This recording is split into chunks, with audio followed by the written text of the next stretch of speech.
Breaking news చూస్తున్నాము. Visakha software engineer Gayatri కేసులో big twist అని చెప్పుకోవాలి. గాయత్రిని భర్తే చంపినట్టు అనుమానం వ్యక్తపరుస్తున్నారు.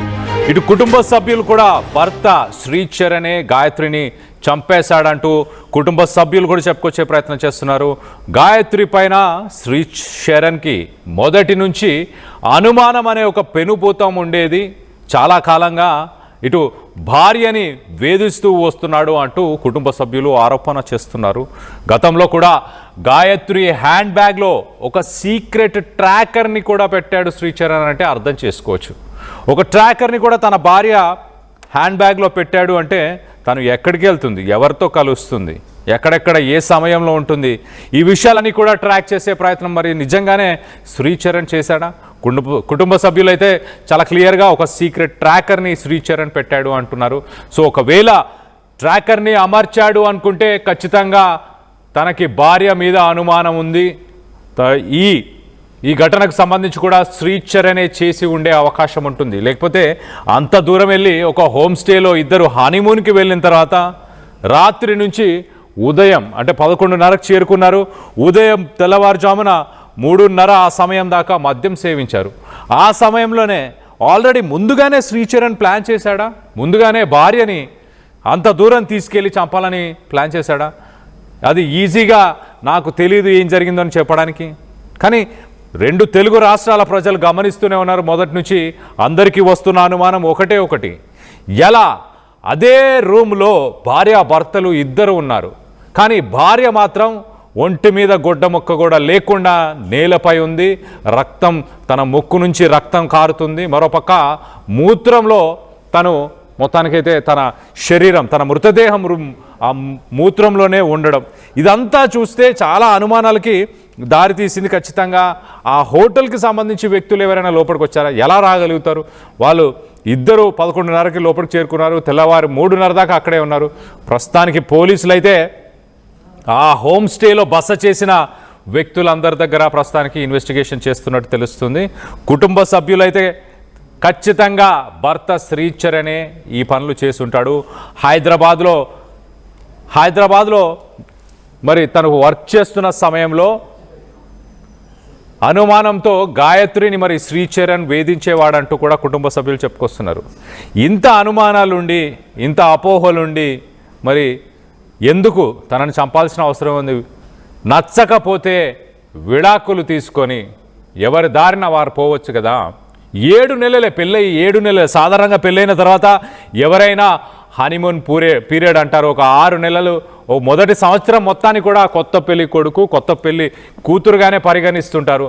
అలాంటిది పెళ్ళై 7 నెలలు గడవక ముందే భార్యని మరి చంపేసే ప్రయత్నం శ్రీచరణ్ చేశాడా? కుటుంబ సభ్యులైతే చాలా క్లియర్గా ఇది భర్త పనే, మొదటి నుంచి నా అనుమానం ఉంది అంటూ కుటుంబ సభ్యులు చెప్తున్నారు. గాయత్రిని శ్రీచరణ్ వేధించాడంటూ కూడా ఫ్యామిలీ మెంబర్స్ చెప్పుకొచ్చే ప్రయత్నం చేస్తున్నారు.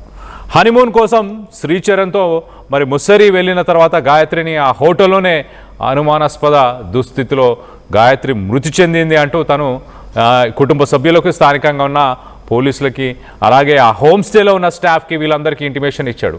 శ్రీచరణ్ని ప్రస్తుతానికి అరెస్ట్ చేయాలంటూ గాయత్రి ఫ్యామిలీ మెంబర్స్ ప్రధానంగా డిమాండ్ చేస్తున్నారు. దీనికి సంబంధించి ఒకసారి మరింత అప్డేట్ కూడా తీసుకునే ప్రయత్నం చేద్దాం. మా ప్రతినిధి రామచందర్ అందుబాటులో ఉన్నారు. రామచందర్తో మాట్లాడి తెలుసుకునే ప్రయత్నం చేద్దాం. రామచందర్ రావు, గాయత్రిని శ్రీచరణే చంపాడంటూ కుటుంబ సభ్యులు ఆరోపిస్తున్నారా? మరి గతంలో ట్రాకర్ పెట్టారు తన బ్యాగ్లో అంటూ కూడా ఆరోపణ చేస్తున్నారు. అంటే మరి చనిపోయిన వెంటనే ఫ్యామిలీ మెంబర్స్ ఈ విషయాలు చెప్పే ప్రయత్నం చేశారా, లేకపోతే అందరూ ఉత్తరాఖండ్కి వెళ్ళే ప్రయత్నం చేశారా? రామచందర్,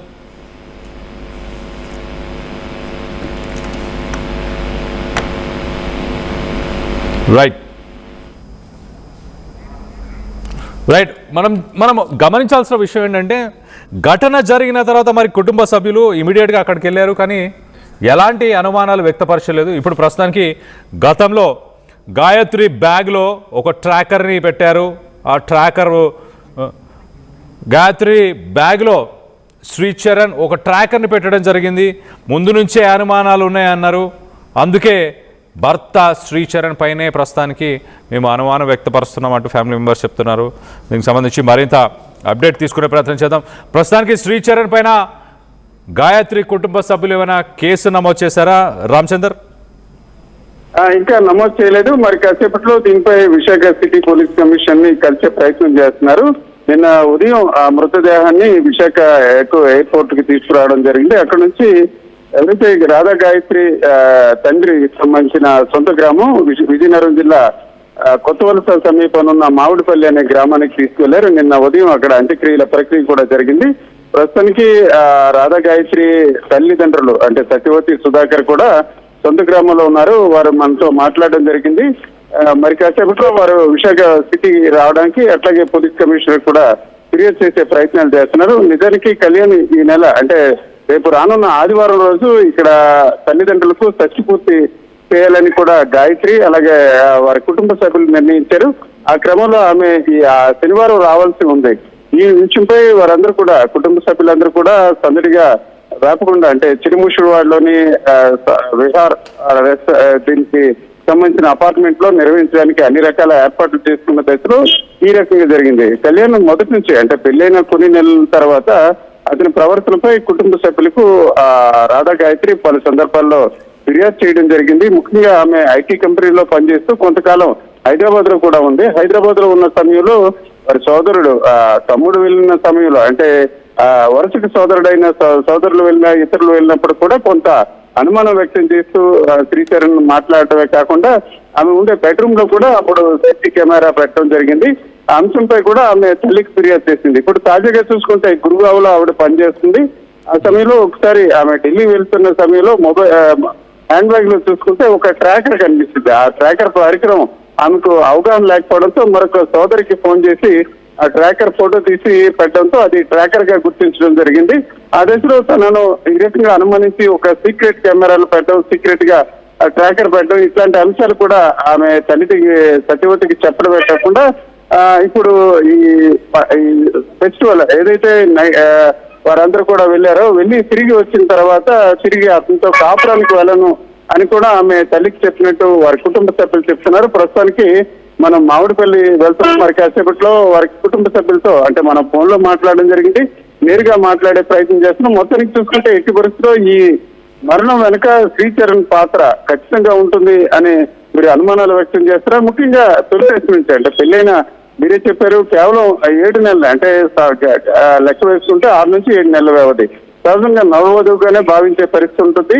ఇట్లాంటి దశలో ఆమెను వేధించడమే కాకుండా అనుమానించడం అట్లాగే ఒక రకంగా హింసించి ఇదంతా కూడా ఒక పథకం ప్రకారంగా శ్రీచరణ్ ముస్సోరీ తీసుకెళ్లి అక్కడ హోటల్లో ఉంచి ఆమెకి సహజంగా వైన్ తీసుకునే